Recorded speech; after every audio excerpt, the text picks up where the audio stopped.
सवाल देखिएगा, मजा आएगा, मजा जिसको कहते हैं ना वो आएगा। नताशा आपको आ रहा है? ठीक है। एक वस्तु को 10% लाभ पर बेचा गया है, उसे 22 रुपए अधिक में खरीदा गया होता और 5% ज्यादा में बेचा गया होता तो 10% का लाभ होता। वाह, मैंने पकड़ लिया। मैंने कहा भाई ये 10% लाभ पहले था, 10% लाभ अभी है। इसका मतलब क्या है? इसका मतलब है मैंने एसपी और सीपी को समान छेड़ा है। तो इन्होंने कहा है कि एसपी को इन्होंने 5% छेड़ा है, 5% बढ़ाया। इसका मतलब क्या है कि इन्होंने सीपी को भी 5% बढ़ाया होगा। पक्का है? अगर एसपी को बढ़ाया क्योंकि लाभ फिक्स है, तो इन्होंने खुद बोला है कि 22 बढ़ाया, यानी 5% की वैल्यू 22 है। तो कोई भी सीपी 100% होती है, 20 से गुणा कर लूं, 100% की वैल्यू कितनी होगी? 440। रिंग रोड पे गाड़ी आज भगाएंगे, अरे छमिया बैठ पजेरों में, तेरा हैप्पी बर्थडे मनाएंगे, तेरा हैप्पी बर्थडे मनाएंगे।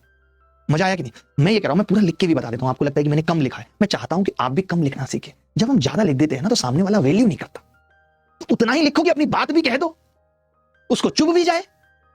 कम लिख के शब्द भारी होने चाहिए, लेकिन आजकल लोगों का वजन भारी हो रहा है, शब्द कहां भारी। देखो भाई, दोबारा देखो, मैं बताता हूं। अपने बच्चे हो यार, आप खुद ये कह रहे हो ये सीपी था, 10% का लाभ था और ये एसपी थी।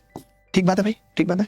आपने कहा कि जी मैंने इसको 22 रुपए बढ़ा दिया, प्लस 22 रुपए। मैं चाहता हूं समझाऊं अच्छे से, हर एक को समझ में। आपने इसको 5% बढ़ा दिया, तो आप कह रहे हो कि जो न्यू सीपी है, न्यू एसपी है। आप पहले कैसे करते थे इन सवालों को एक बार जरूर बताइएगा। आपने कहा कि जी अभी भी लाभ 10% है, खुद ही कह रहे।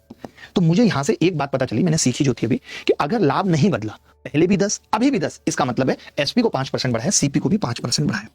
सीपी का 5%, अगर मैं ये कहूं कि मेरी सीपी 100 है, तो मैंने उसके 5 को बढ़ाया, 22 है, तो 100 की वैल्यू, 100% की वैल्यू कितनी होगी? आप ही बताओ। 5% 22 है, 20 से गुणा करूंगा, 20 पंजे 100, 20 से इसको करूंगा, 22 दूनी 44, 440 उत्तर आ जाए।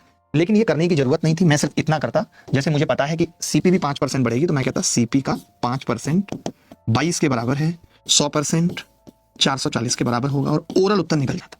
सोचिए, ओरल उत्तर निकाला जा सकता था इस घटिया से सवाल का।